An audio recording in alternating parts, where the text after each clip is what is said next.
Assalamualaikum warahmatullahi wabarakatuh. Saya Indah Puspita Ningrum dengan NIM 12631020116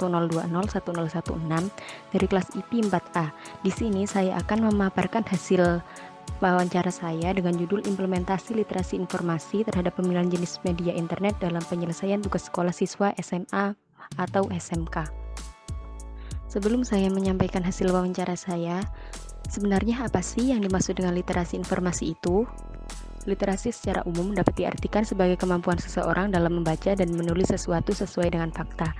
Jadi yang dimaksud dengan literasi informasi adalah kemampuan atau keterampilan seseorang dalam mengakses, mengevaluasi, mengorganisasi, dan menggunakan informasi untuk pemecahan masalah dan mengerjakan tugas secara etis dan legal.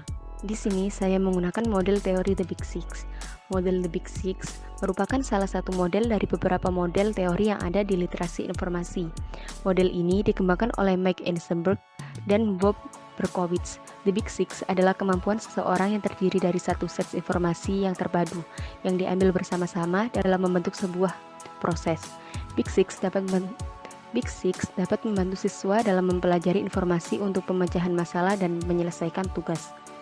The Big Six dapat digunakan dalam 6 tahap pemecahan masalah, yaitu 1. Pendefinisian masalah, 2. Strategi pencarian informasi, 3. Lokasi dan akses, 4. Pemanfaatan informasi, 5. Penggabungan berbagai informasi yang didapatkan, 6. Mengevaluasi informasi.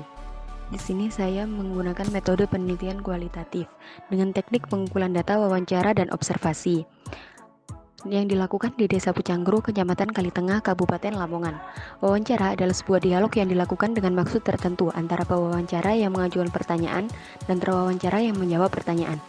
Tujuan dari wawancara adalah untuk mengetahui sudut pandang yang lain dari permasalahan yang sedang diteliti, yang tidak bisa didapatkan jika hanya melalui observasi. Sedangkan observasi adalah proses pengamatan yang dilakukan oleh seseorang untuk mendapatkan data yang digunakan dalam penelitian. Observasi menurut pekerjaannya dapat dikategorikan menjadi 3, yaitu 1. Observasi langsung. Observasi langsung adalah pengamatan yang secara langsung dilakukan oleh peneliti untuk memperoleh data yang sesuai dengan kondisi di lapangan. 2. Observasi partisipatif. Observasi partisipatif adalah peneliti ikut andil dalam fenomena yang sedang diamati. 3. Observasi tidak langsung.